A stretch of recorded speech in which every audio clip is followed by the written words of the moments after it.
kaparusahan ang nararapat sa mga taong nakagawa sa atin ng kasalanan. Hindi ako titigil hanggat hindi ko napaparusahan ang babaeng yon. Magbabayad siya. Bibigyan ko siya ng alaala na kung makakayanan at mabubuhay siya, ay hindi niya makakalimutan. Toyang, huminahon ka nga! Hindi! Hindi ako hihinahon, Raul.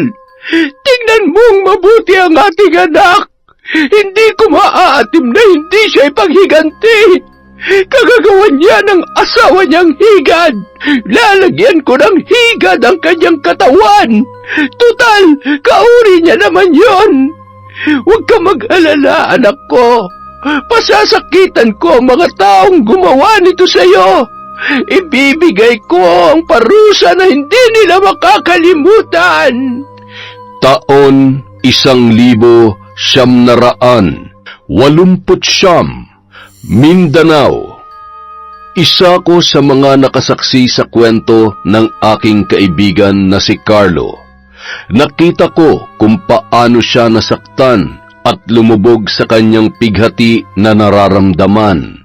Kabiguan para sa kanya ang ginawa ng kanyang asawa na ibinigay ni Carlo ang lahat sa kanya, magandang buhay, pagmamahal at katapatan. Masasabi ko ngang napakapalad ng kanyang asawa dahil ang lalaking pinapangarap ng ibang babae na hindi mapalad sa asawa ay nasa kanya. Ngunit sinayang at sinaktan niya lamang yun. Nakilala ko si Carlo sa ibang bansa na bahagi pa rin naman ng Asya. Pareho kasi kaming nagtatrabaho sa isang restaurant at magkasama sa mga sideline kapag tapos na ang aming trabaho. Masasabi kong isang huwarang asawa at magiging haligi ng tahanan si Carlo sa edad na 28 ay masyado nang nahasa ang kanyang utak para makilala na ang totoong laban ng buhay. Aniya, nagtatrabaho siya ng mabuti para sa kanyang asawa at sa magiging anak nila pagdating ng araw. Ay, itong ibang lahi talaga, oo. Mas marami pa ang chismis nila kaysa sa ginagawa. Hayaan mo na sila, tol. Basta tayo, malapit nang magbakasyon. Nakaw, tol, yung nanay ko di na magkanda-ugaga. Akalain mo, may ipapakilala daw sa akin na dalaga? Malapit ka na daw kasi mapag-iwanan. Isang numero na lang, wala ka na sa kalendaryo. Wala na nga ako sa Pebrero, tol eh. Hanggang 28 lang yun. Pero di bale, tol, nasa loto pa ako. Pero, tol, sigurado ka ba na pupunta ka sa lugar namin? Oo naman, kaya nga mauna ako sa iyo magbakasyon para masulit ko ang pamilya ko. Basta, text mo ako pag nasa Pinas ka na ha. Isa pa, ayaw ko pang mag-asawa kaya iiwasan ko yung irereto ni nanay. Nagtawanan na lamang kami nung mga oras na yon. Nalaman ko rin na hindi pa pala alam ng kanyang pamilya na siya ay uuwi na. Nais umano niyang sorpresahin sila. Gusto niya na makita kung may magbabago ba sa kanila. Masaya kaming umuwi sa inuupahan naming apartment. Isang kanto ang pagitan ng apartment ko sa apartment ni Carlo. Minsan ako ang pumupunta sa kanya, minsan siya naman ang dumadalaw sa akin. Hindi nagtagal, dumating na ang araw ng aking pag-uwi. Sinulit ko ang panahon sa aking pamilya. Masaya ko kasi naipagawa na nila ang bahay namin at ang sarili kong bahay kung sakaling bubukod na ako sa kanila. Napawi ang lahat ng pagod ko sa aking nakita at sana ganito rin ang makikita ni Carlo kapag umuwi na siya sa kanila. Nang sa gayon ay mapawi ang lahat ng kanyang hirap. Makalipas ang isang buwan, umuwi na rin si Carlo. Hinintay ko siya sa paliparan at doon na kami magkikita papunta sa kanila sa Mindanao. Noong una ay ayaw ng aking nanay pero sinabi ko sa kanya na gusto ko ring magliwaliw dahil sa ibang bansa wala kaming panahon para sa aming mga sarili. Masaya ko nang kami ay magkita. Masaya rin ako kasi ito ang una na mapapasyalan ko ang Mindanao. Hindi naman ako natatakot kahit nababalitaan kong mayroong mga aswang doon. Isa pa para sa akin, wala naman yung katotohanan at hindi pa napapatunayan. Tol, kumusta? Okay naman, Tol. Ikaw, kumusta ka? Malamang nasasabik ka ng makarating sa Mindanao. Sobra, Tol. Sabik na talaga akong makita ang asawa ko. Nako, alam ko na yan. Tsak na matinding bakbakan yan. Nagtawanan na lang kaming dalawa hanggang sa dumating na ang oras ng aming pag-alis. Halos nasa 2 oras kaming nasa Himpapawid. Narating namin ang paliparan ng Davao City na noon ay larawan ng isang lumang syudad. Hindi pa masyadong maraming gusali, hindi katulad ngayon na isa na ito sa pinakamaunlad na lalawigan sa buong bansa. Sumakay kami ng bus na maghahatid sa amin sa lugar nila Carlo. Hindi pa sementado ang mga kalsada kaya puro alikabok ang makikita mo sa daan. May mga puno pang matatayog at mga magagandang bulubundukin. Panay ang linga ko sa paligid dahil napakadalang lang ng mga kabahayan na nakikita ko. Para maalis ang aking inip, nagbiro ako kay Carlo na ikinatawa niya naman ng husto. Tol, parang masyadong tahimik tong lugar na to ah. Hindi mo naman siguro ko ipapalapa sa mga kapitbahay mo sa inyo, no? Loko ka talaga kung ano-anong iniisip mo. Huwag ka mag-alala, mga vegetarian kami. Yun! Para klaro lang ba? Pero tol, totoo bang mga yun? Ewan tol, marami nagsasabi na totoo pero ako tol, sa 28 ko na sa mundo, di pa naman ako nakakakita. Mas naniniwala ako tol sa mga mangkukulam at mambabarang. Di ba? Alam mo na? Oo, naalala ko. Yung nanay mo, di ba? Pero ang mainam tol, nagbago na siya nang makilalang tatay mo. Ay, ang pag-ibig nga naman. Pag dumapo sa puso ni Numan, nagbabago ang lahat. Si tatay talaga tol ang tadhana ni nanay. Akalain mo, albularyo't mangkukulam, nagkaibigan? Di ba? Ako tol, kahit mambabarang itadhana sa akin, basta maganda, hindi ko aayawan yan. Ikaw talaga. Hindi lingid sa aking kaalaman ang lihim ng nanay ni Carlo. Hindi ko rin naman kinatatakutan ang pamilya niya dahil mabuting tao ang aking kaibigan, kaya natitiyak ko na ganoon din ang kanyang pamilya. Isa pa, wala naman akong kasalanan para matakot. Sigurado rin naman ako sa aking sarili na hindi ko lang basta kaibigan si Carlo, kundi matalik kaming magkaibigan na para ng magkapatid.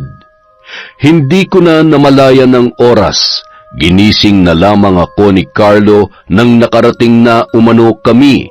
Medyo malayo-layo pala ang biyahe. Pakiramdam ko buong araw akong nakaupo. Sulit ang 30 pesos sa biyahe namin na parang namumulot ng karayom sa daan. Mura pa ang pamasahe noon pero mahirap talagang kumita ng pera. Wow, tol, mukhang hindi naman masyadong libliban lugar ninyo. Wala naman sigurong baboy ramo dito, no? Liblib ang baryo, tol, pero hindi naman masukal. Kaya asahan mo walang baboy ramo dito. Ahas ang marami. Uy, ayos na yung ahas, tol. Wag lang baboy ramo. Ay, nako. Tara na nga. Masaya kaming naglalakad sa baryo ni na Carlo at namangha ako sa mga nakita ko, lalo na ang mga kapitbahay nila. Nakangiti sila habang binabati si Carlo at sa puntong yon umiiral na naman ang aking malikot na imahinasyon. Alam mo, tol, ganitong-ganito talaga yung napapanood kong mga palabas sa lugar ng mga aswang palangiti daw yung mga tao. Buti pa, maging manunulat ka na lang tol. Ang dami mo naiisip eh. Oy, Carlo, nakarating ka na pala. Abay, mukhang gumagwapo ka lalo ah. Salamat po, Mang Gustin. Malamig lang talaga doon at bihira ang araw kaya namumutla. Sige po, magkumustahan tayo mamaya. Napangiti naman ang matandang tinawag ni Carlo na Mang Gustin. Ngunit hindi pa kami masyadong nakakalayo ay narinig ko ang sinabi ng isang kapitbahay tungkol sa asawa ni Carlo. Hindi ko alam kung narinig niya rin yun. Pwedeng oo, pero hindi na lamang niya pinansin. Ang sabi kasi ng kanyang kapitbahay, Kawawang Carlo, hindi niya alam na iniiputan siya ng asawa niya sa ulo at ang matalik pa niyang kaibigan ang kalaguyo ng asawa niya. Pinagmasdan kong mabuti ang aking kaibigan. Hindi naman napawi ang kanyang ngiti. Makikita pa rin ang saya sa kanyang muka. Malamang hindi niya narinig ang sinabi ng kanyang kapitbahay. Parang ako patuloy ang sinukluban ng langit at lupa. Parang ako ang asawa ni Sanya dahil ako ang nasasaktan. Ayaw ko naman sabihin kay Carlo ang aking narinig. Dahil ayaw kong masira ang kanyang bakasyon, hahayaan ko na lamang na siya mismo ang makahuli kung sakaling totoo man ang sinasabi ng kanyang kapitbahay. Kahit Bisaya ang salita ay may mga salita namang nauunawaan ko, katulad ng iniputan at kalaguyo na kabit ang ginamit nilang salita. Kahit matalik niya akong kaibigan, may mga bagay talaga na minsan hindi na natin dapat pinakikialaman. Basta ang mahalaga ay hindi mo iiwan ang iyong kaibigan sa oras ng kabiguan. Dinadalangin ko na lamang na sana ay hindi yun totoo, pero alam ko na may katotohanan dahil hindi naman nila sasabihin yun nang walang basehan o hindi nila nakikita. Carlo, anak! Abay, naririto ka na! Raul! Raul! Ang anak mo nandito na! Aba, ikaw nga yan, Carlo! Nay, tay, kumusta po kayo? Mabuti naman, anak, mabuti. Ikaw, kumusta ka na? Mukhang pumuti ka yata ng kaunti ah. Ay, maputla lang, tay. Ay, siya nga po pala, may kasama po ako. Si Ricky po, tay, kaibigan ko sa ibang bansa. Isang Manila boy po, kaya kailangan magtagalog tayo. Magandang araw po. Aba, ba't hindi kayo nagsabi na darating kayo? Dali, dali, sunod na ta. Natawa si Carlo nang tila ako ay naguluhan sa sinabi ng kanyang ina. Bisaya ang pangunahing salita dito sa Mindanao, ngunit hindi naman ako nahirapan dahil sila ang nag-a-adjust para sa akin. Sa totoo lang, mababait ang mga tao dito. Maalaga sila sa kanilang bisita at tinitiyak nila na hindi ka maiilang. Sabi ni nanay, pasok na daw tayo. Ang sulod sa Tagalog ay pasok o pumasok. Balang araw, matututunan ko rin yung salitang yan. Mukhang kakaiba kasi at nakakaaliw. Nako, lalo na pag nagbiro kami. Sasakitan tiyan mo sa kakatawa. At pumasok na kami sa loob ng kanilang bahay. Masasabi ko na maganda ang kanilang tahanan, na ayon sa tatay ni Carlo ay mula umano yon sa pinaghirapan ng kanilang anak. Dito nila ibinuhos ang perang ipinapadala sa kanila ni Carlo. Si Sanya naman umano ay dun sa kabilang bayan nagpatayo ng bahay para malapit sa paaralan. At kung magkakaanak sila ni Carlo ay hindi na yon mahihirapan pa sa pagpasok. Hindi pa po alam ni Sanya na nandito na ako. Nadadalaw niyo po ba siya sa bayan? Ay, hindi pa kami nagagawi sa bahay ninyo buhat nung lumipat siya. Naging abala rin kasi kami dito. Pero madalas siyang nagagawi dito para dalhan kami ng mga gulay, karne at isda. Sigurado magugulat si Sanya, tol, kapag nakita ka. Maganda rin siguro yung naipatayo niyang bahay para sa inyo. Sana nga, tol. Mamaya pupuntahan natin siya sa bayan. Napatango na lamang ako, pero sa totoo lang, may bahagi sa loob-loob ko na nagigilty ako dahil sa aking narinig. Ngunit ayaw ko naman yung sabihin sa aking kaibigan dahil sabi ko nga may mga bagay na hindi na dapat pinakikialaman. Ilang sandali pa naghanda na si Nanay Toyang ng pananghalian.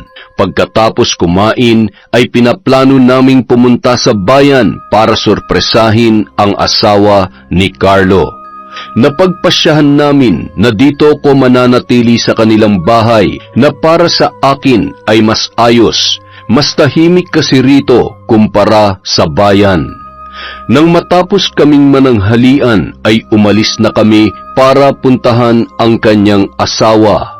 Bahagya pang nakipag-usap si Carlo sa mga kapitbahay nila at ako ay kanyang ipinakilala. Ang iba ay namamanghang makita ko. Noon kasi kapag may mga dayo sa lugar, lalo na Tagalog o English o kahit ibang salita ay namamangha sila. Ang ganda na ng bayan ah. Ang laki na talaga ng ipinagbago rito. Dati hindi ganito to eh. Matagal na ba pre yung 3 taon? Bata ka pa pala tol nung ikasal. Bilib din ako sa iyo ah. Ang bata mo nag-asawa. Ganito talaga sa probinsya tol. Ang babata pa nag-aasawa na, lalo na kapag ganitong lugar.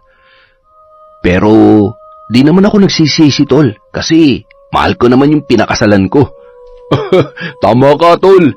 Baka kung may malaman kang katotohanan, baka pagsisihan mo na. Ano? Teka, ayos ka lang ba? Kanina pa ako nagsasalita, parang wala ka sa sarili ah. Ay, pasensya na tol. Ano nga yung sinasabi mo? Yan, kasi wala ka sa sarili mo. Ano bang iniisip mo? Wala tol. Naiisip ko lang na kung nag-asawa din ako katulad mo sa murang edad, ano kaya ang buhay ko ngayon? Siguro, hindi tayo nagkakilala sa abroad. Di rin tol. Tadhana talaga na magkakilala tayo. Natatawa kaming dalawa nang sabihin ni Carlo na nandito na kami sa kanilang bahay. Maganda naman ang kanilang tahanan. Halatang maayos na naipundar ni Sanya ang kanilang naipon. Balita ko kasi may negosyo din sila sa bayan na gulayan, prutasan at isdaan. Bagay na aking hinahangaan sa asawa ni Carlo kung hindi ko lang sana narinig ang sinabi ng kanyang kapitbahay. Agad kaming pumasok at nagulat ang mga nasa loob nang kami ay makita. Agad na tumayo si Sanya na noon ay nakikipag-usap sa isang lalaki sa sala. Nanlaki ang kanyang mga mata nang makita si Carlo. Ganoon din ang lalaki. Nagulat din yun. Gusto ko sanang sabihin na para silang nakakita ng multo, pero pinigilan ko lamang ang aking sarili. Mahal? Ikaw nga ba talaga yan? Kailan ka pa dumating? Kararating ko lang, mahal. Marcus, pare, nandito ka pala. Napatingin ako sa lalaking nagngangalang Marcus. Ito kaya ang sinasabing matalik na kaibigan ni Carlo. May kaibigan bang inaahas ang asawa ng kanyang kaibigan? Kung totoo ngang may relasyon sila, ibig sabihin, totoo rin na may ahas dito sa kanilang lugar. Oo pre. May pinaayos kasi si Sanya. Pinaayos ko, mahal, kay Marcus yung tubo ng lababo natin. Mabuti na lang wala siyang pasok ngayon kaya nakisuyo na ako. Kumusta ka na nga pala, pre? Kaibigan mo? Napatingin naman sa akin si Sanya. Sakalang din niya napansin na may kasama pala ang kanyang asawa. Hindi ko alam pero iba talaga ang aking kutob. Pakiramdam ko merong namamagitan sa kanilang dalawa.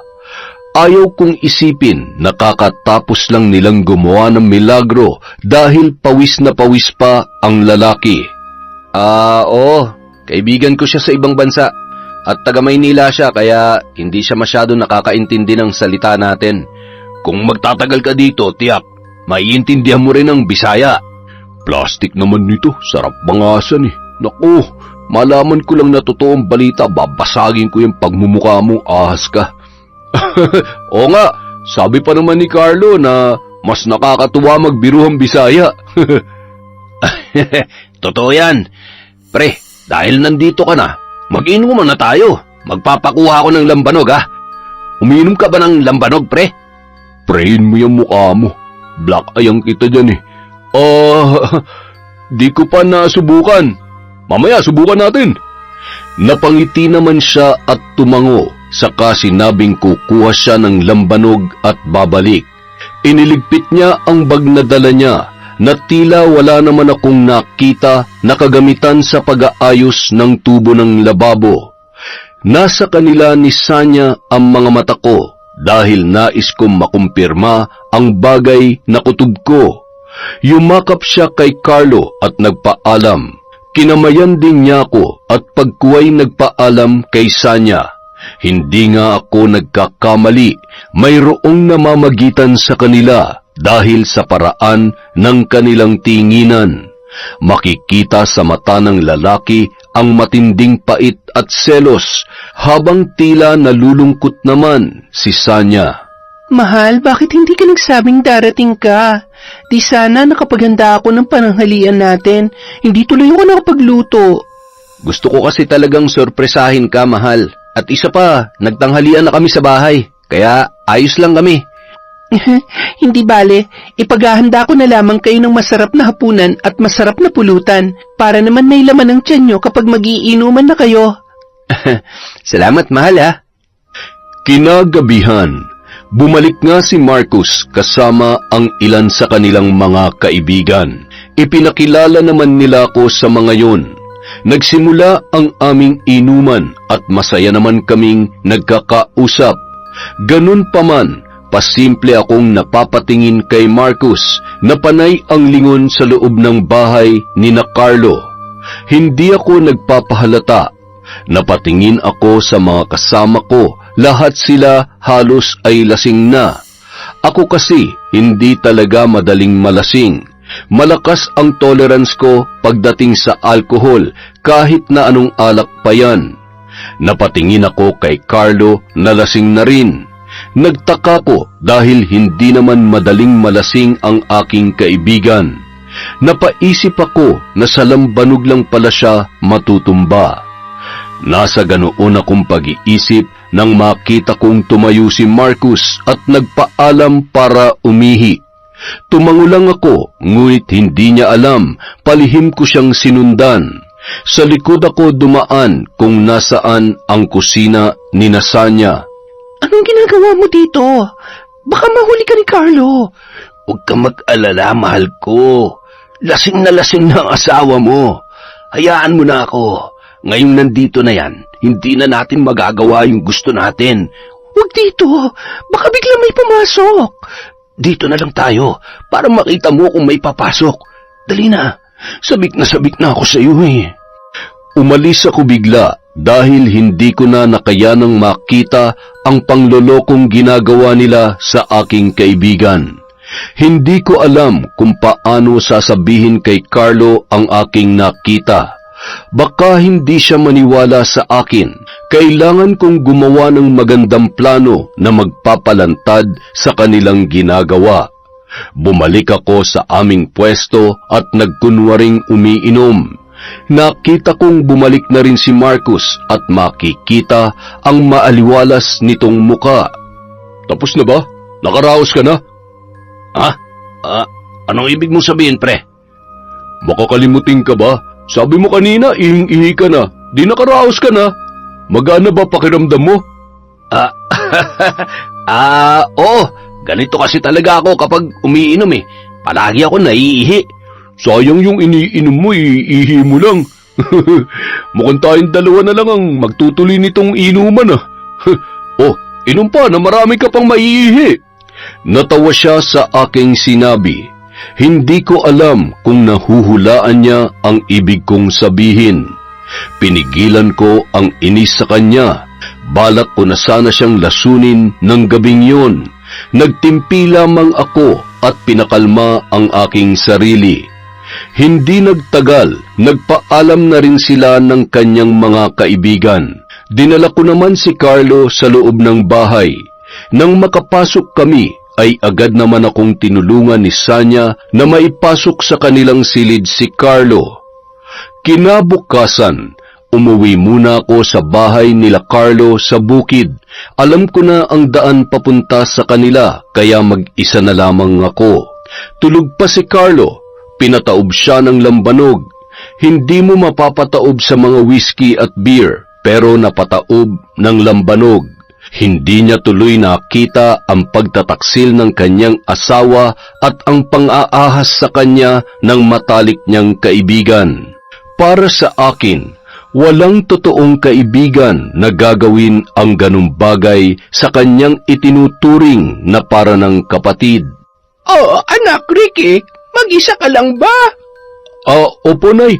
Lalasing po kagabi si Carlo kaya tulog pa siya nung umalis ako. Nagkape ka na ba? Hindi pa nga, Tay. Bumili ako ng pandesal para dito na magkape. Ay, tamang-tama ang dating mo. Magkakape pa lamang kami ni Tatay Raul nyo. Ako nang bahala magtimpla, ha? Masaya kaming nagkakape hanggang sa nagpaalam si Nanay Toyang na magluluto na ng agahan. Kami naman ni Tatay Raul ay abala sa pagpapakain ng kanyang mga alagang hayop. Marami kasi talaga silang mga alaga. Nang matapos naming pakainin yon, naupo ako sa lilim ng puno kung saan kami nagkakape. Hindi ko namalayan ang paglapit ni Tatay Raul dahil sa napakalalim ng aking iniisip. Anak, mukhang malalim ang iniisip mo, ha? Tay, tila may bumabagabag sa'yo. Ano ba ang problema mo? Nababagot ka na ba rito? O namimiss mo na ang pamilya mo? Naku, hindi po ganun, Tay. Sanay akong mawalay sa pamilya ko ng matagal. Katunayan, mas sanay ako na palaging malayo sa kanila. Mukhang mabigat ang dala-dala mo sa loob mo. Masyadong malalim ang pagbuntong hininga mo. Maaari kang magbahagi sa akin. Ituring mo na akong ama mo dahil alam kong mabuti kang tao at kaibigan ka ng anak ko.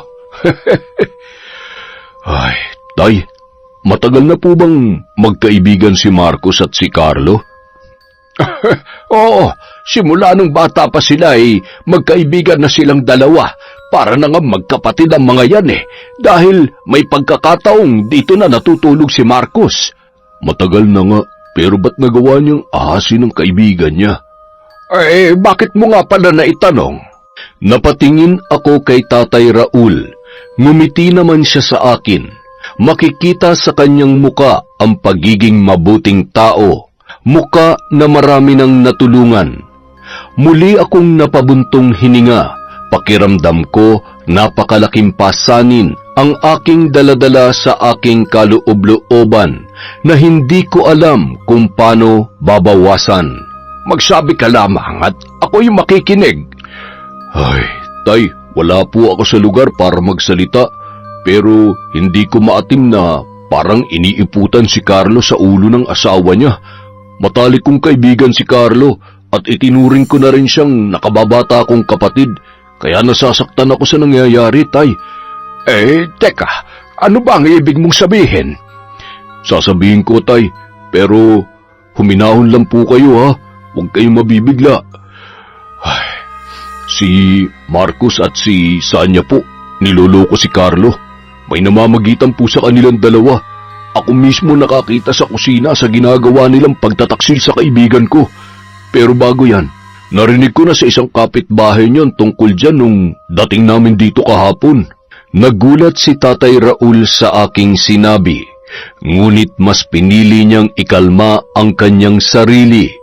Nakiusap siyang wag munang ipaalam kay Nanay Toyang ang aking natuklasan dahil ayaw niyang may gawing hindi maganda ang kanyang asawa.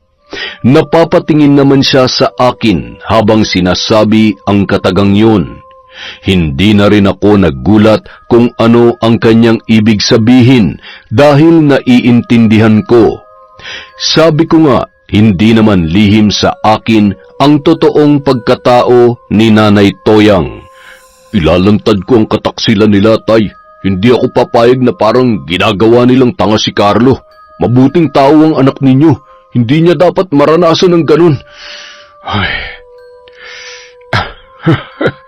Masaya ako, Ricky, dahil nagkaroon ng kaibigan ng aking anak na katulad mo.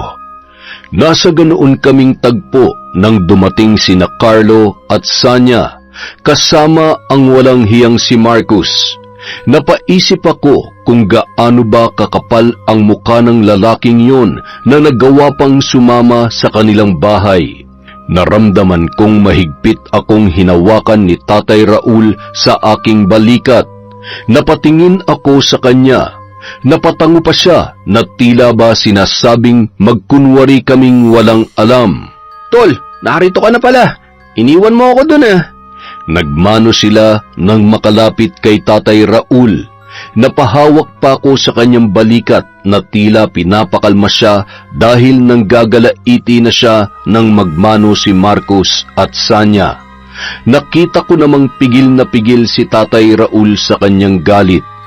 Nasa ganoong kaming tagpo nang tawagin ni Aling Toyang si Carlo at sabay-sabay silang lumapit kay nanay at nagmano. Tay, kalma lang ha. Akala ko ba huwag tayong magpapahalata? Parang mauuna ka pang manuntok eh. Kalma lang, tay. Relax ka lang. Ay, alam ko na ang pakiramdam mo, anak. Talaga namang nakakapanggigil nga pala. Iba pala kapag kaharap mo na sila. Oo nga, tay. Basta huminahon ka lang. May lalantad din natin yan. Sabay pa kaming napatingin kay Nanay Toyang nang tinawag niya kami para mag-agahan. Napatango pa kami ni tatay sa isa't isa at sabay na pumasok sa loob ng bahay. Naabutan pa naming dalawa na nakaupo na ang tatlo kasama si Nanay Toyang. Halina kayo't mag-almusal na tayo. Masaya si Carlo na nagkukwento tungkol sa kabataan nila ni Marcus, kung paano umano naging saksi ang tahanang ito sa kanilang pagkakaibigan. Tawang-tawa naman si Marcus habang pinapakinggan ang kwento ni Carlo. Sa totoo lang, parang gusto ko siyang bangasan nung mga oras na yon. Pakiramdam ko, nag-akyatan lahat ng dugo ko sa ulo dahil sa inis na aking nararamdaman. Nakakatuwang isipin na ang tahanang ito ang piping saksi sa lahat ng karanasan ninyo. Kung makakapagsalita lang sana ang tahanan, no? Para maikwento niya nangyayari sa loob niya. Pribado man o hindi. Hindi ba, Sanya? Nagulat sila sa aking sinabi, maliban kay Tatay Raul. Nakita ko namang tila namutla si Sanya, habang si Marcus naman ay tila ba pinagpapawisan. Nasa ganoon silang pagkagulat nang tumawa ko ng malakas at inayos ang aking pagkakaupo. Para malaman natin, Sanya, kung nung kabataan nila napag-uusapan ba nila mga babae o kung sino bang unang naging nobya ng mga babaeng yan. Oo nga. Balita ko, maraming nagkakagusto kay Carlo nung kabataan niya. Nako, si Marcus ang maraming naging kasintahan. Naalala mo si Tanya, Marcus? Sabi mo, una't huling pag-ibig mo yon, di ba? Napatingin ako kay Marcus na napapatingin sa tila galit sa kanyang si Sanya. Payak naman siyang tumawa at sinabing bata pa lang siya noon. Isa pa, nasa Maynila na umano si Tanya at malabo nang makabalik pa dito sa kanilang lugar. Paano kung bumalik si Tanya? Anong gagawin mo, Marcus? Malabo na yun, pre. Baka nga may asawa na yun eh. Kung sakali lang naman, wala naman sigurong magagalit, di ba? Kaya, halimbawa lang naman, may magagalit ba, pre? Ay, wala naman. Kung babalik siya, hindi ko pa alam. Depende siguro sa sitwasyon.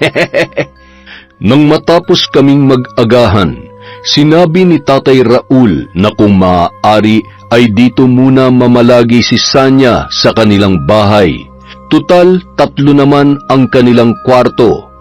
Para naman mas makasama nila ng matagal si Carlo bago bumalik ng ibang bansa para muling magtrabaho. Sa una, nag-aalangan si Sanya pero kalaunan ay pumayag din yun. Makahulugan pa kaming nagkatinginan ni Tatay Raul. Maya-maya, nagpaalam na si Marcus at sinabing babalik na lamang sa ibang araw. Inaya niya pa kami na muling mag-inuman. Sa isip-isip ko, lalasingin niya na naman si Carlo para makaskor na naman kay Sanya. Isang araw, umalis si Sanya papunta sa bayan. Aniya, may kukunin lang siyang damit dahil halos basa lahat ng kanyang kasuotan. Paanong hindi mababasa? Nilabhan niya kahit hindi naman labahin. Para-paraan talaga para lamang siya ay makatakas. Pumayag naman si Carlo at sinabihan niya pa ito na huwag magtatagal at huwag magpapaabot ng dilim. Nang makaalis na ang babae, inaya ko naman si Carlo kinahapunan na pumunta sa bayan at mamili ng mga ulam. Sinabi ko pang sakto lang din at isabay na namin pabalik si Sanya. Pumayag naman siya at umalis na kami. Tila ba hulog din ng langit na naroon ang kanilang mga kapitbahay na nagkukwentuhan. Kawawa naman si Carlo, no? Napakabuting tao pero niloloko ng asawa. Naramdaman kong bumagal ang lakad ni Carlo na tila ba nakikinig sa usapan ng kanilang mga kapitbahay. Tinanong ko pa siya kunwari bakit mabagal siyang maglakad at sinenyasan niya lang ako na huwag maingay. Naku, hayaan mo na. Malalaman din niya ni Carlo. Ang mabubuting tao, hindi pinababayaan ng Diyos. Mahuhuli niya rin niyang sina Marcus at Sanya. Nagulat na lamang ako nang dali-daling sumakay sa karosa ng kalabaw si Carlo. Hindi pa uso ang tricycle sa kanila nung panahong yun. Kung hindi ka sasakay sa karosa ng kalabaw ay maglalakad ka ng 30 minuto bago makalabas sa baryo. Pagkatapos ay sasakay ka ng padyak papunta sa bayan, na kung tatakbuhin mo ay mauuna ka pa siguro na makarating sa iyong patutunguhan. Depende na rin sa pagpadyak ng nagmamaneho nito. Pagdating namin sa bahay ni Sanya ay mas tumindi pa ang usap-usapan na kung si Carlo umano ang kanyang asawa ay kaano-ano naman nito si Marcus na siyang pinakikilala ni Sanya na kanyang kinakasama. Napakuyom ang kamao ni Carlo at dali-daling pumasok sa loob ng bahay. Diretso sa kwarto nilang mag-asawa at maging ako mismo ay nagulat sa tagpong aming nasaksihan. Mga hayop kayo! Napakasasama nyo! Hayop ka, Marcus! Traidor ka! Carlo, mahal! Hayaan mo ko magpaliwanag! Lumayo ka sa akin! Nakakadiri ka! Paliwanag? Ano pang ipapaliwanag mo, Sanya? Rinig na rinig namin ang lahat. Dito nyo pa ginagawa mismo sa pamamahay ko na pinaghirapan ko sa ibang bansa? Ang kapal ng mukha mong malandi ka. Kung anong ganda at amo ng iyong muka, punong-puno lang pala ng pagbabalat kayong pagkatao mo. Nakakadiri ka. Tama na, pare. Pare? May gana ka pang tawagin akong ganun? Kapal naman ang mukha mo. Ahas ka, Marcus. Itinuring kitang kaibigan at para ng kapatid. Pero ito pang igaganti mo sa akin sa lahat ng kabutihan ko? Ang sabi ko, bantayan mo, hindi mo ahasin. Mga hayop kayo. Ang sasama nyo. Lumayas kayo dito. Layas! Carlo, mahal ko, patawarin mo ako. Nangungulila lang ako sa'yo. Carlo! Bitawan mo ako. Nandidiri ako sa'yo. Nangungulila? Sanya, nasa malayo din ako. Pero kahit kailan hindi ko ginawa sa'yo yung ginawa mo sa akin. Wala kang kwenta. Carlo, mahal ko. Tama na, Sanya. Ang mabuti pa ay bigyan mo muna siya ng panahon. At ikaw namang gago ka. Etong sa'yo. Kulang pa yun sa kagaguhan mo. Hinabol ko si Carlo, ngunit hindi ko na siya makita. Kinabahan ako dahil baka kung ano ang gawin niya sa kanyang sarili. Panay sigaw ko na parang naghahanap ng batang nawawala. Hindi ko na alam kung ano ang aking gagawin. Isang padyak driver ang nagsabi na hinatid niya si Carlo sa may ilog, kaya dali-dali akong sumakay sa kanya para magpahatid din doon. Mainam na lamang at may kabataan pa ang nagmamaneho, kaya mabilis ang kanyang pagpapatakbo. Nanlaki ang mga mata ko nang makita ko si Carlo sa tabi ng ilog na wari ko'y magpapakalunod. Kaya dali-dali akong bumaba, pati ang padyak driver ay bumaba na rin. Carlo! Carlo! Tol! Tol! Hayaan mo na akong mamatay! Tol, hindi silang dahilan para tapusin mong buhay mo. Kung magpapakamatay ka, para mo na rin sinabing talo ka, Tol. Niloko nila ako, Tol. Ang sakit! Niloko nila ako! Carlo! Bakit ka tumalon? Carlo! Hihingi na sana ako ng tulong nang biglang tumalon ang padyak driver at dali-daling sinagip si Carlo na sa kabutihang palad ay di pa nalunod ng husto. Inuwi namin si Carlo, maging ang kanyang mga kapitbahay ay nag-alala nang makita siya na parang lantang gulay at basang-basa dahil sa pagtalon sa ilog. Ay, Diyos ko! Carlo! Anak! Anong nangyari sa'yo? Iniakyat ng mga kapitbahay ang nananamlay na si Carlo habang panay naman ang iyak ni Nanay Toyang. Tay, natuklasan po ni Carlo ang lahat. Muntik na siya magpakamatay. Tumalon po siya sa ilog. Ay, ito na nga ba ang kinakatakutan ko? Tiyak akong hindi papayag ang Nanay Toyang mo na hindi makaganti. Sabay pa kaming napatingin sa bahay nang biglang nagsisigaw sa iyak si Carlo. Maging si Nanay Toyang ay napapasigaw na rin. Nagkatinginan pa kami ni Tatay Raul bago umakyat sa taas. Nakasalubong pa namin ang mga pababang kapitbahay. Anak, ano ba nangyari sa'yo? Napaano ka ba? Hayop. Mga hayop sila. Mamatay na kayo, mga hayop kayo! Mamatay na kayo! Anak, Carlo, huminahon ka! Ano ba ang nangyari? Ricky, anong nangyari sa kanya? Napayuko na lamang ako nang magtanong si Nanay Toyang. Sa halip na sumagot, ay humikbi na rin lamang ako ng palihim. Sa totoo lang, marami akong kinatatakutan noong mga oras na yon. Natatakot ako na baka makagawa ng kasamaan si Nanay Toyang na alam kong isang mabuting tao. Alam ko kasi maliban sa kwento ni Carlo, ang mga kapitbahay din ang nagpapatunay na isa siyang mabuting tao sa kabila ng pagkakaroon niya ng itim na kapangyarihan.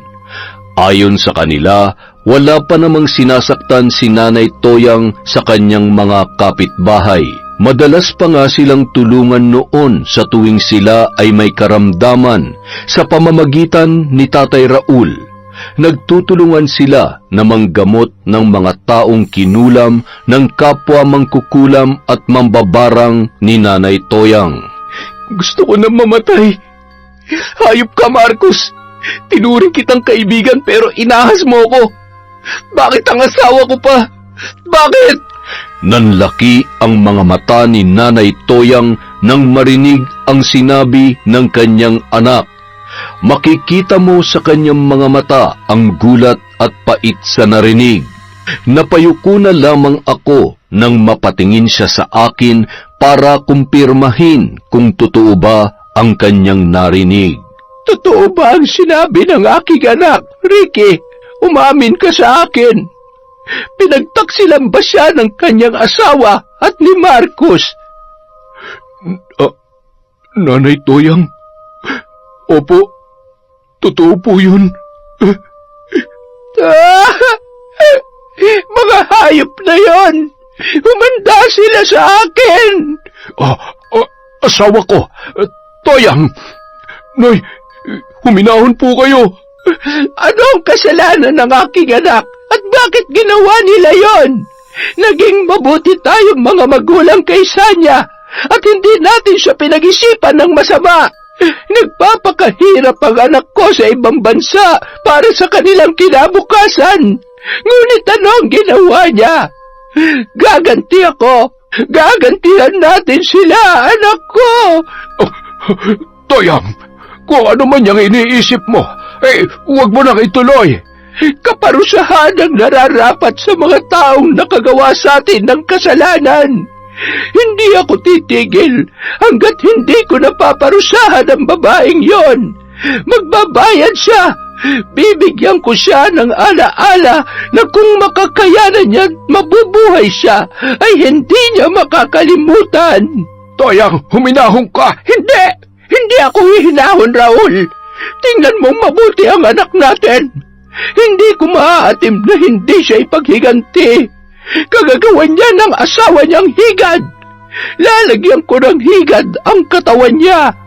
Tutal kauri niya naman yon. Huwag ka mag-alala, anak ko. Pasasakitan ko ang mga taong gumawa nito sa iyo. Ibibigay ko ang parusa na hindi nila makakalimutan. Toyang naman, hayaan mo na lamang na Diyos ang magparusa sa kanila. Mauunawaan ng Diyos ang gagawin ko dahil mararamdaman din niya kapag nasaktan ang kanyang anak. Ganyan din ang nararamdaman ko ngayon, Raul. Nasasaktan ako para sa ating anak. Napuno ng pighati ang araw na yon. Naiintindihan ko si Nanay Toyang dahil kung ang nanay ko ang may kapangyarihan katulad niya ay gagawin din noon ang lahat para sa akin. Nasa balkonahe kami ng bahay kasama si Carlo na tila wala sa kanyang sarili. Palagi lang itong umiiyak at nauunawaan ko kahit hindi ko pa nararanasan ang magmahal, ay naiintindihan ko ang sakit na kanyang nararamdaman.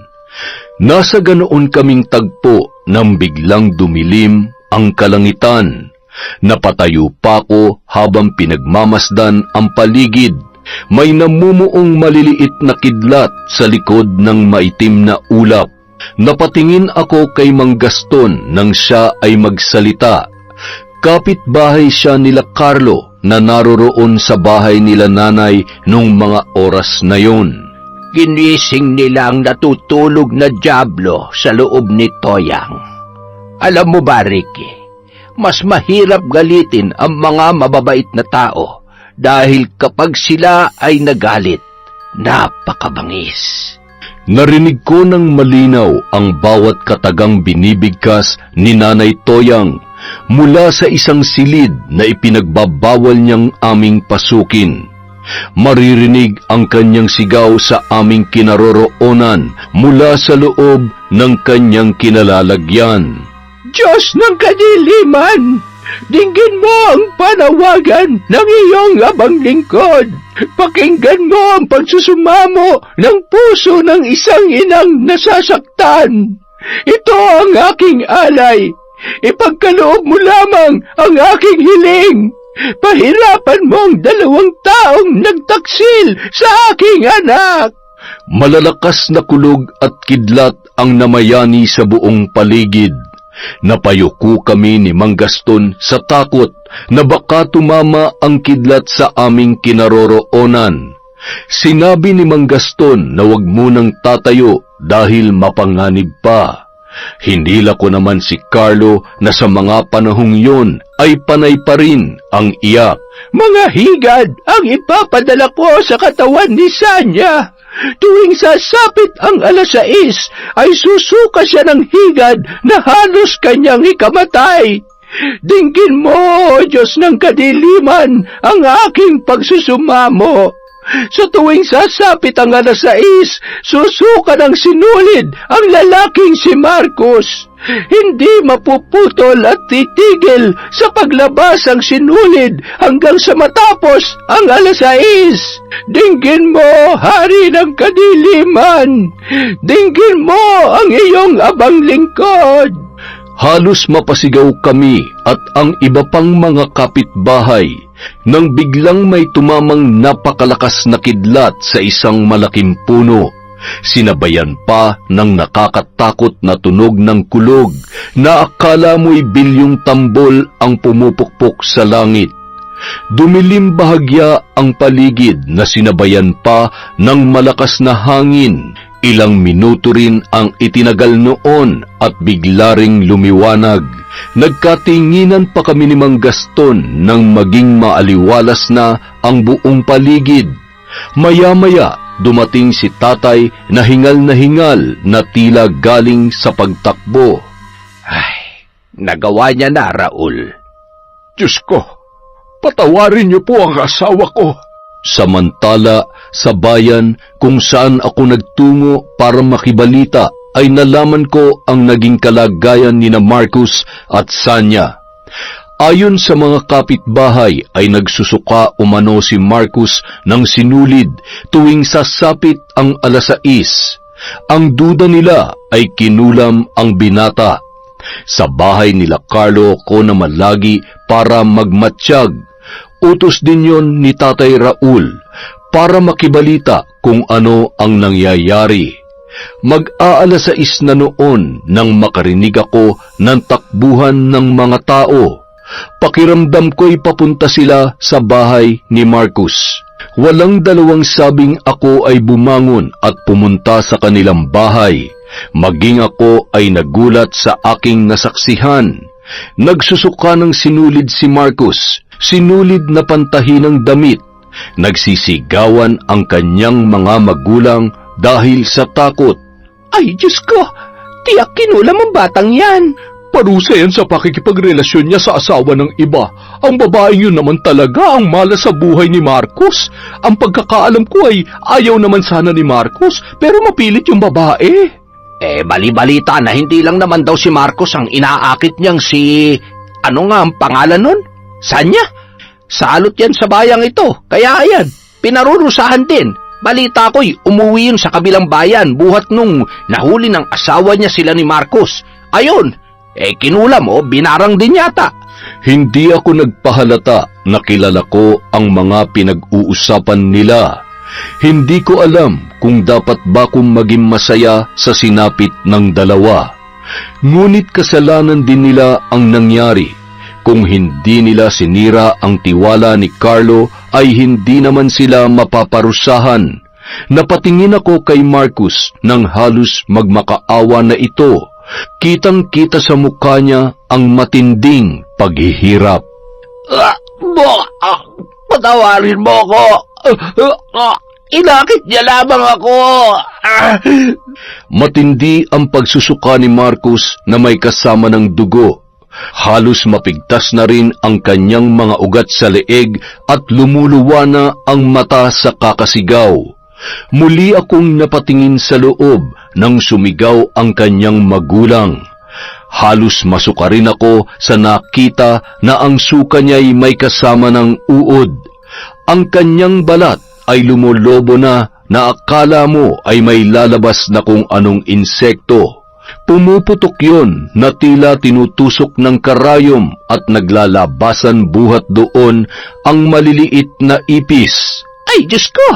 Ang mabuti pa'y tumawag na kayo ng albularyo! May isang dalaga ang tumatakbo at sinabing may albularyo daw sa bahay ni Sanya. Maaari nilang dalhin si Marcus doon. Dali-dali namang binuhat si Marcus ng kanyang mga kapitbahay. Ngunit halos masuka sila nang buhatin nila ito. Puro sugat na ang katawan ng binata at malansa ang amoy. Samahan pa ng mga uod at ipis na lumalabas sa kanyang katawan. Buhay pa ang lalaki pero siya ay inuuod na. Kalunos-lunos ang kanyang sinapit. Kung nagulat ako kay Marcus, ay mas nagulat ako sa nangyayari kay Sanya. Nakita ko siyang parang sinasapian at nangingisay habang may lumalabas na uod sa kanyang bibig. Ang nakakadiri pa, mabuhok ang mga uod na kilala sa tawag na higad. Makatirin yun kapag dumapo ang mga buhok nito sa iyong katawan. Diyos ko po, mahabaging langit. Matindi siguro ang galit ng nagpabarang sa kanila. Sabi ng kapitbahay. Napalingon na lang ako sa loob ng bahay nang tumayo ang albularyo at napailing-iling. Nakapagpahinga na ang dalawa. Pagtingin ko sa rilong pambisig ay mag-aalas 7 na ng gabi. Matindi ang galit ng nambarang sa dalawang ito at iisa lang ang gumawa noon. Nakagawa sila ng kasalanan. Ang lalaking ito ay kabit ng anak ninyo. Nagulat ang ina ni Sanya sa kanyang narinig at napaiyak na lamang. Aniya, hindi siya makapaniwalang nagtataksil ang anak niya kay Carlo, gayong napakabuti ng lalaki at ng pamilya nito. Alam na alam din niya kung gaano kamahal ni Carlo ang kanyang anak. Si Carlo lamang ang makakapagpatigil nito. Dahil nagawa lamang ng mambabarang ang bagay na ito para kay Carlo. Ang kasalanan ay may kaparusahan, at ang kaparusahan may kaakibat na kamatayan. Ang paghingi ng tawad ang tanging paraan para maibsan ang galit. Walang kahit anong gamot ang makakapagpagaling sa kulam o barang dahil sa kasalanan. Ang sumpa na dahil sa inggit ng ibang tao, madaling gamutin. Pero ang barang dahil nakagawa ka ng kasamaan sa kapwa mo tao ay siyang walang gamot, maliban sa paghingi ng kapatawaran.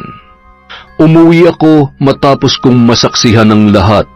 Nakita ko si Tatay Raul na nakaupo sa bakuran habang si Carlo ay nasa balkonahe pa rin at walang imik. Nang makita ko ni Tatay Raul ay agad siyang lumapit sa akin. Ako naman, napabuntong hininga na lamang, saka umupo. Tay, kung makikita mo lang ang kanilang sitwasyon, kahit ikaw, maaawa ka.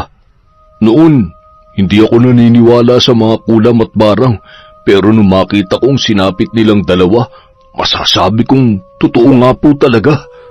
Kasalukuyan kaming nasa bakuran sa may lilim ng puno kung saan mayroong upuan. Maririnig mo ang tunog ng mga kuliglig na sumasabay sa simoy ng hanging panggabi. Nakatingin ako sa silid ni Carlo kung saan maririnig ang kanyang pag-iyak. Nararamdaman ko ang sakit na kanyang dinaranas nung mga panahong yun. Ang barang na dulot ng kasalanan, anak, ay mahirap gamutin, lalo na kung ang pinasakitan mo ay isang mabuting tao. Yan din po ang sabi ng albularyo. Kapatawaran lamang ang natatanging paraan. Ay, nako. Ricky, naway wag magbago ang pagtingin mo sa iyong nanay Toyang. Mabuti siyang tao, mapagmahal na asawa at ina. Nagawa niya lamang ito sapagkat mahal na mahal niya si Carlo. Nag-iisa lamang namin siyang anak. Tay, nasa ibang bansa pa lang kami ni Carlo. Alam ko na mabuting tao si nanay. Kayong dalawa, nakikita ko ang kabutihan ninyong dalawa kay Carlo. Naging madamdamin ang usapan namin ni Tatay Raul. Nagpasalamat siya sa akin sapagkat nauunawaan ko si Nanay Toyang. Paano ko ba huhusgahan ang isang ina na ginawa lamang ang bagay na yun para sa kanyang pinakamamahal na anak? Kinabukasan, muli akong nagtungo sa bayan para magmatsyag at habang tumatagal, lalong nagiging kalunos-lunos ang sinasapit ng dalawa. Ayon sa ibang kapitbahay, mas matindi pa ang nangyari kay Sanya sapagkat ang mga higad ay lumalabas na sa kanyang pribadong katawan. Tila nanginig ako sa aking narinig. Lalo na kung paano nila ilarawan ang impit na sigaw ng dalawa dahil sa sakit. Umuwi ako at naabutan ko si Carlo sa hardin. Nagpapahangin doon ang aking kaibigan. Napangiti siya nang ako ay makita at ganoon din ang aking itinugon sa kanya. Masaya kong makita na kahit papaano ay nakakangiti na siya kahit ramdam ko pa rin ang pait sa kanyang mga mata. Kinumusta niya ako at tinanong kung saan ako nanggaling. Gumuhit sa aking muka ang lungkot at pangamba na kanya namang ikinabahala. Tol, bakit? May problema ba? San ka galing? Sa bayan, tol. Sa bahay ninyo. Naroon pa ba yung mga hayop na yon? Si Sanya, nandun pa ba siya? Wala na, tol. Pero baka isang araw mabalitaan mo na lang. Paglalamayan na sila. Ha? Anong ibig mong sabihin? Anong paglalamayan? Hindi mo alam? Hindi. Ano ba yun? Wala ako sa posisyon na magsalita, tol. Mainam na ikaw na lang ang makakita. Tara sa bayan. Umalis kami ni Carlo para puntahan sina Sanya. Panahon na siguro para siya ang makakita. Para siya mismo ang makapagdesisyon kung patatawarin niya ba ang kanyang asawa at ang kanyang kaibigan. Nang makarating kami sa bayan, narinig agad ni Carlo ang usap-usapan patungkol sa nangyari kina Sanya at Marcus. Ang una naming pinuntahan ay si Marcus at halos masukan ako sa nangyari sa kanya. Pumutok na ang lahat ng lumulobong parte ng kanyang katawan at halos lumabas na ang mga laman noon. Maging si Carlo ay halos masuka na rin sa sinapit ng dati niyang kaibigan. Nang makita siya ni Marcus ay agad itong humingi ng tawad. Kahit hindi pa makapagsalitang masyado dahil sa mga sugat sa kanyang katawan, ay nagawa niya pa ring manikluhod sa kanyang dating kaibigan. Karma mo yan. Sa pang-aahas mo sa akin, kulang pa yun sa sakit na nararamdaman ko. Mas matatanggap ko kung ibang taong gumawa sa akin nun. Ang hindi ko matanggap, ikaw ang gumawa. Pagdusahan mo yan. Carlo, tol, wala na bang puon sa puso mong pagpapatawad? Nagsisisi na siya. At ayon sa mga kapitbahay dito, hindi lang si Marcus ang inakit ng asawa mo. Marami sila. Si Marcus lang ang tanging naabutan mo. Hindi sana siya pumatol, tol. Dahil alam niyang asawa ko yun. Karma niya yun. Dahil makasalanan sila. Hindi lang yun basta karma, tol. Binarang sila. Ha? Anong ibig mong sabihin? Bago mo alamin, puntahan mo muna si Sanya. Baka sakaling kahit nakagawa sila ng kasalanan sa iyo magawa mo pa rin patawarin. Nagtungo kami sa bahay ni Sanya. Nang makita si Carlo ng pamilya ng kanyang asawa ay halos gumapang ang mga ito papalapit sa kanya at humingi ng tawad. Ang ina nito na wari ko'y nasa 61 ay gumagapang papalapit sa kanya at nagmamakaawa. Nangayayat na ito sapagkat hindi na makatulog kakabantay sa kanyang anak. Sinabi ng matanda na alam niyang may kasalanan ang kanyang anak, ngunit sana ay kahabagan pa rin ni Carlo ang kanyang asawa. Nang pumasok kami ay hindi na nagtagal sa loob ang aking kaibigan. Nakita niya ang kalunos-lunos na sinapit ng dati niyang asawa. Ang mga higad at uod ay lumalabas sa lahat ng parte ng kanyang katawan maliban sa mata. Halos butot balat na rin ito at animoy bangkay na hindi pa nalilibing at butot balat na lamang. Ang tanging narinig lamang ni Carlo kay Sanya bago lumabas ay ang paghingi nito ng tawad. Sinong gumawa niyan sa kanila, tol? Hindi na lamang ako umimik at sa pamamagitan ng pananahimik ko ay alam na ni Carlo kung sino ang may kagagawan noon.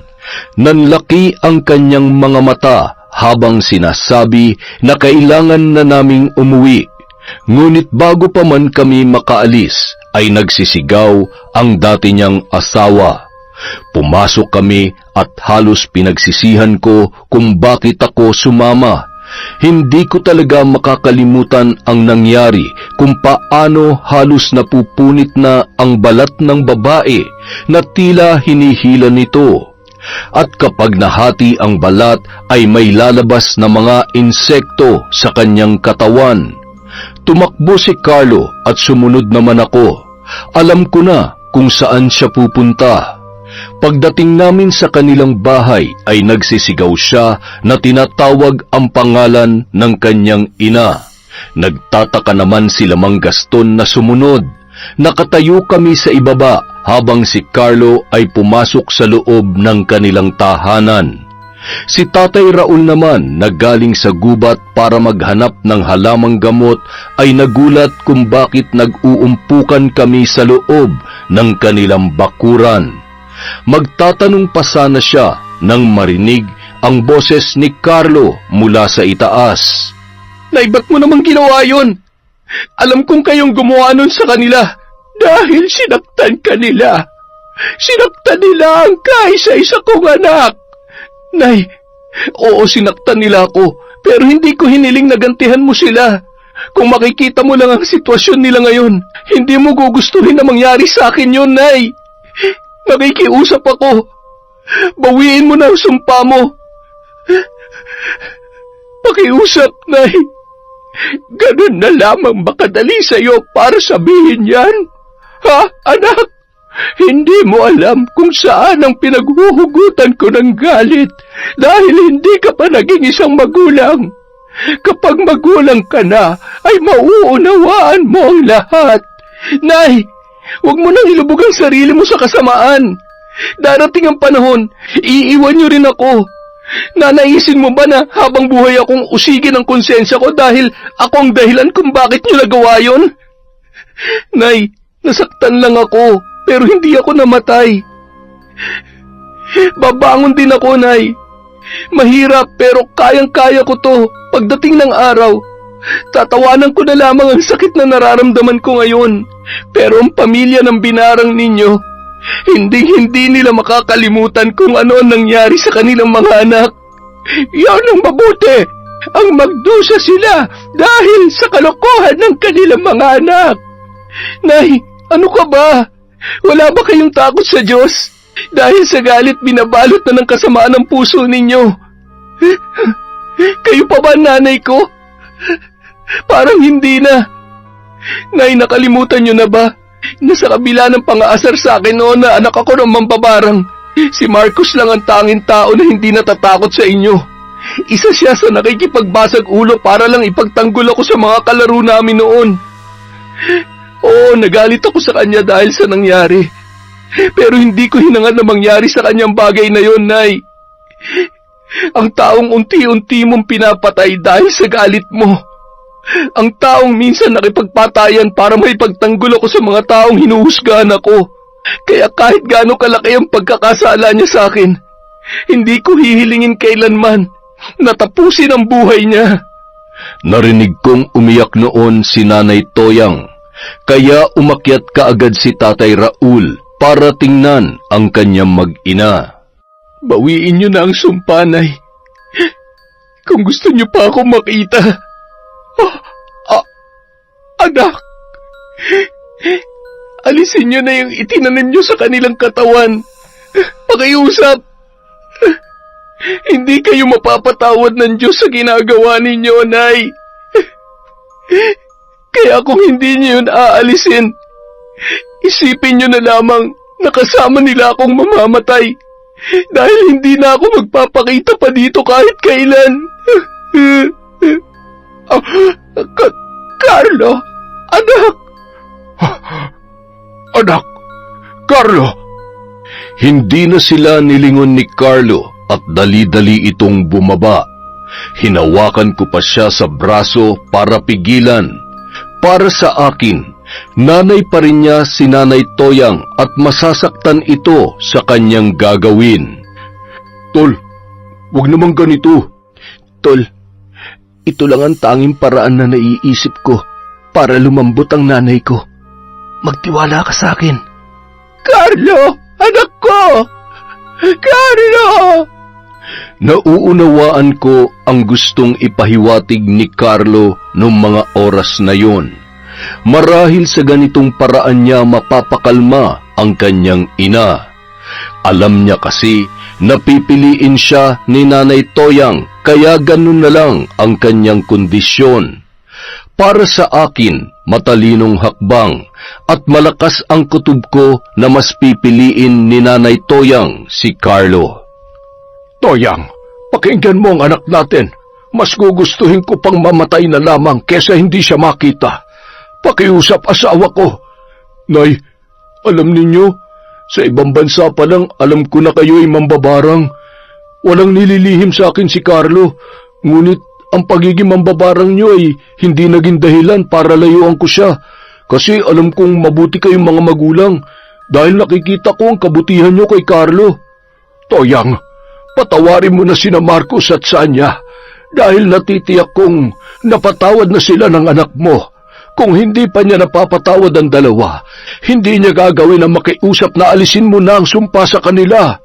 Nay, tanggalin niyo na po ang sumpa. Si Carlo na lamang po ang isipin ninyo. Oo nga naman, Toyang. Katulad ng pagpapatawad ko sa iyo noon nang malaman kong si Raul ang mahal mo. Napatingin kami kay Mang Gustin nang marinig namin ang kanyang sinabi. Napakamot na lamang sa ulo ang matanda at sinabing kalimutan na lamang namin ang aming mga narinig. Asawa ko, pakiusap, alisin mo na sa kanila ang sumpa. Bakit ba ang ingay ninyo? At ikaw, Gaston, bakit ka nakikisali dito? Anong patawad ang sinasabi mo? Dahil sa ingay ninyong tatlo, hindi ko tuloy maisip ang dasal at mga gamot na kakailanganin ko. Dahil ang mga sinasabi ninyo ang sumasagi sa isip ko. Ay nako, pasaway na mga lalaki. Nagtawanan kaming tatlo habang hinahatid ng tingin si Nanay Toyang sa kanyang silid. Kinagabihan, isinagawa na ni Nanay Toyang ang ritual para bawiin at alisin ang lahat ng kanyang itinanim sa katawan ni na Marcos at Sanya. Kami lang ni Mang Gaston ang naiwan sa kubo habang si Tatay Raul ay nagpunta sa bayan para gamutin si Marcos at ang kanyang kaibigang albularyo naman ang gagamot kay Sanya. Mahaba ang naging ritual ng mambabarang. May pagkakataon na nahihirapan si Nanay Toyang sa pag-aalis ng mga itinanim niya dahil sa kanyang mga salaguron. Ang ibang salaguron ay ayaw pumayag na bawiin ni Nanay Toyang ang sumpa, pero may bahagi naman ng kanyang mutya ang pumayag. Nakita ko kung paano nilabanan ni Nanay Toyang ang lakas ng kanyang sariling kapangyarihan. May pagkakataon na napapaubo siya ng dugo, bagay na aking ikinabahala. Nay, ayos lang po ba kayo? Huwag ka mag-alala. Ayos lamang ako, Ricky. Normal lamang ito kapag binabawi ang itinanim na sumpa. Sige na, mapanganib para sa'yo kapag narito ka. Lumabas ka muna. Bumaba akong muli at nagpatuloy si Nanay Toyang sa kanyang ginagawa. Hindi ko na alam kung ilang oras siya sa ganoong tagpo. Ngunit ang masasabi ko lamang nung panahong yon habang nakatingin sa kanya sa itaas ay walang kasing dalisay ang kanyang pag-ibig para kay Carlo. Kaya ipinanalangin ko noon sa Panginoong Diyos na siya ay patawarin at tulungang maitama ang kanyang pagkakamali. Ang totoo niyan, ako talaga ang una nanligaw kay Toyang. Pero ang sinagot niya ay si Raul. May pagsisisi ba na hindi nyo ipinaglaban yon? Ay, Jesus, hindi naman. Kasi nakilala ko naman ang aking asawa na mas maganda pa kaysa kay Toyang. Masaya naman ako at si Raul, nakatagpo niya na isa ding mabuting tao. Yun lang naman ang mahalaga. Kaya ikaw, pag natuto ka na magmahal, piliin mo yung taong mabuti. Napangiti na lamang ako sa sinabing yon ni Mang Gaston. Saka ko ibinalik ang aking tingin kay Nanay Toyang na abala sa kanyang pagriritual. Sana matapos na ang kaguluhang ito at magkapatawaran na sila nang sa ganon ay mawala na ang problema ng buong pamilya. Nang matanggal na ni Nanay Toyang ang kanyang mga itinanim, gumaling na sina Sanya at Marcos. Bagaman hindi pa nila nababawi ang kanilang lakas, ay nagpunta sila sa bahay ni na Carlo para harapin ang buong pamilya nito. Ako naman nakikinig lang sa kanila, tahimik na nagmamatsyag. Ako na po ang una magsasalita. Carlo, patawarin mo ako sa ginawa ko. Alam ko na walang kapatawaran na nagawa ko sa iyo. Nagpadala ako sa pangungulila ko. Alam ko na naging tapat ka sa akin. Ako lang ang hindi naging tapat sa ating relasyon. Patawarin mo na ako. Hindi mo kailangan lumuhod. Hindi naman ako Diyos para gawin mo yan. Hindi. Hayaan mong gawin ko to. Dahil sa ganitong paraan ko mababayaran ang ginawa ko. Hayaan mo ako pakiusap, Carlo. Magalit ka sa akin, kasuklaman mo ako, sumbatan mo ako, para maibsan lahat ng sakit na nadarama mo. Tatanggapin ko lahat ng masasakit na salita. Dahil alam ko kulang pa yan sa lahat na nagawa ko at idinulot ko sa iyo. Sanya, tama na.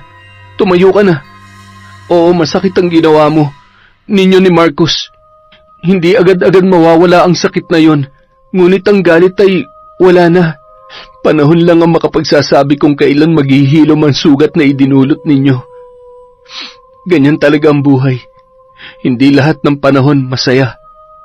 Patawarin mo rin ako sa ginawa ni nanay. Nagawa niya yun dahil sa pagmamahal niya sa akin. Nagawa niya din yun dahil hindi niya akalain na magagawa mo sa akin yun. Pinagkatiwalaan niya kayo ni Marcos at minahal na parang mga anak dahil alam niyang mahal kita at mahalaga sa akin ang pagkakaibigan namin ni Marcos. Hindi, Carlo. Nauunawaan ko si nanay. Wala siyang kasalanan. Ako lang ang may kasalanan. Alam ko na mabuti siyang tao, ngunit dahil sa akin, napukaw ang galit niya. Nauunawaan ko si nanay. Nay Toyang, alam kong hindi niyo ako mapapatawad. Pero, humihingi pa rin po ako ng tawad. Sorry po sa mga naidulot ko sa inyo. Patawarin niyo po ako, Nay. Kayo rin po, Tay. Sorry po sa inyo. Pinapatawad na kita, anak. Dahil alam kong napatawad ka na ni Carlo. Hayaan mo ang panahon ang maghilom sa sugat ng puso ko. Balang araw ay mapapatawad din kita. Pero sa ngayon, hindi ko pa kaya yon, Sanya. Nauunawaan ko po kayo. Maghihintay po ako na dumating ang araw na yon. Pagkatapos ni Sanya ay lumapit naman si Marcos. Inalalayan pa siya ng kanyang kapatid dahil nang hina siya dulot ng kanyang pangangayayat. Nakakahabag ang kanyang kalagayan. Pare, Carlo, hindi ko alam kung saan ako magsisimula. Alam ko na kulang pang nangyari sa akin para maging kabayaran sa kasalanan ko. Pero patawarin mo ako. Tol, patawad. Alam ko hindi sapat ang salitang yun para mabayaran ko ang ginawa ko sa iyo. Napatingin na lamang ako kay Carlo.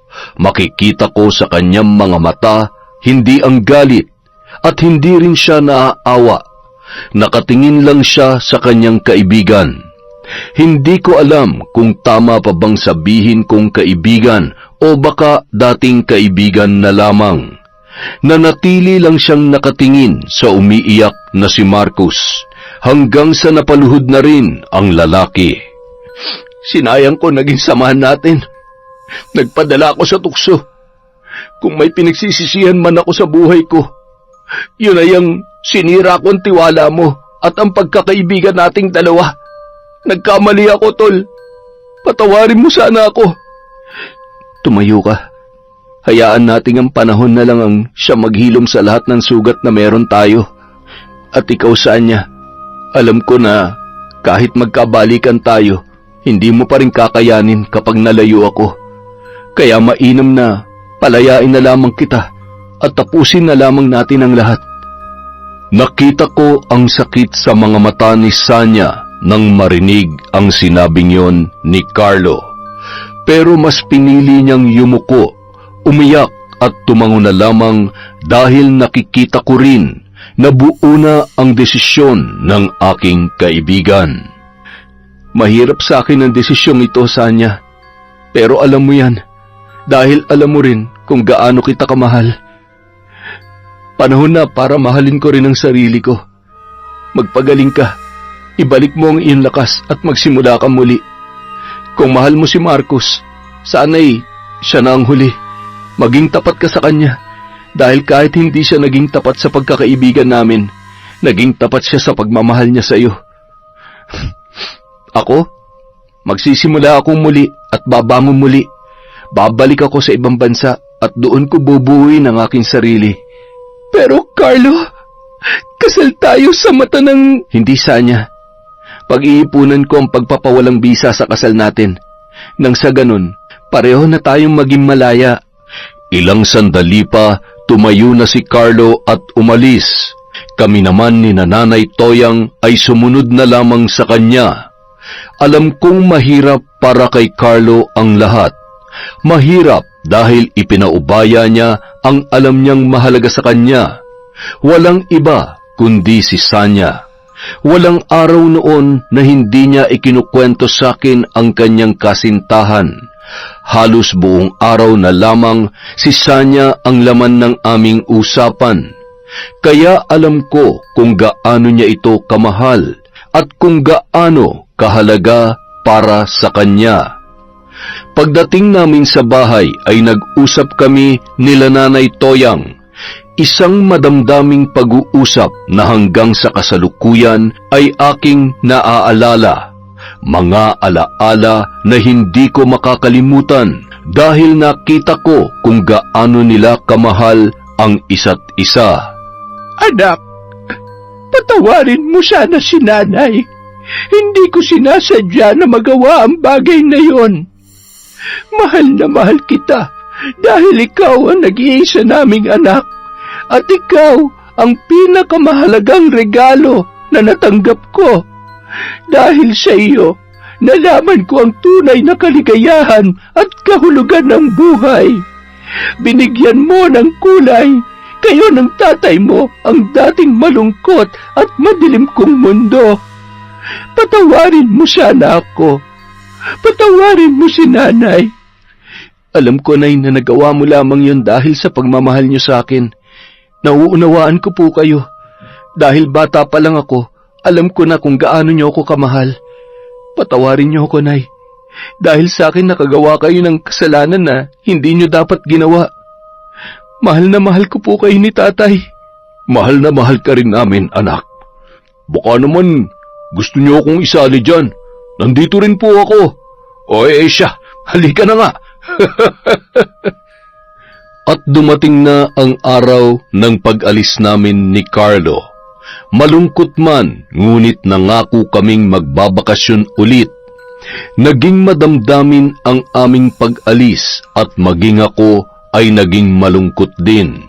Napamahal na rin kasi sa akin sina Nanay Toyang at Tatay Raul. Maging ang mga mababait nilang kapitbahay na medyo may kakatihan ang dila. Dahil sa lugar na ito, natuto ako sa maraming bagay.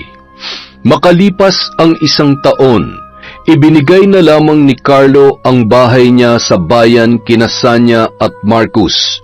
Tuluyan na rin nilang napatawad ang isa't isa at tuluyan ng kinalimutan ang mga bagay na hindi na dapat alalahanin pa. Ilang taon pa ang lumipas hanggang sa napawalang bisa na ang kasal ni Sanya at Carlo. At sa puntong ito ay may bagong pag-ibig na rin ang aking kaibigan. Walang iba kundi ang aking kapatid. Alam ko na magiging masaya rin sila at maging ako dahil bayaw ko na si Carlo na alam kong tapat kung magmahal. At lalo kaming naging masaya nung magkaroon na sila ng anak. Umuwi kami ng Pinas para magbakasyon at masayang-masaya ang aming mga magulang dahil sa bagong dating na pamilya. Taon 2004 at 2009 na maalam na sa mundo sina Nanay Toyang at Tatay Raul. Pero nagpatuloy pa rin ang buhay namin at naging masaya sa ibang bansa. Yon, isa na naman pong magandang kwento mula sa Kwentong Enteng. Dahil dyan, meron na naman tayong shout out. Simulan po natin kina Maria Grace at Roberto Grefalja. Hi po kay Lady Dam. Hello kay Susan Oberascher from Austria. Kay Sol Digman. Kay Vicky Yabut. Hi kay Willie Galvez. Hi po kay Aris Acero. Shout out kay Ana Maria Lanza. Kay Mami H7W. Kay John Chris from Pangasinan. Shout out po kay Liza Manalo. Kay Leonora Atienza. Kay Dion Holter. Kay Virginia Pontillas.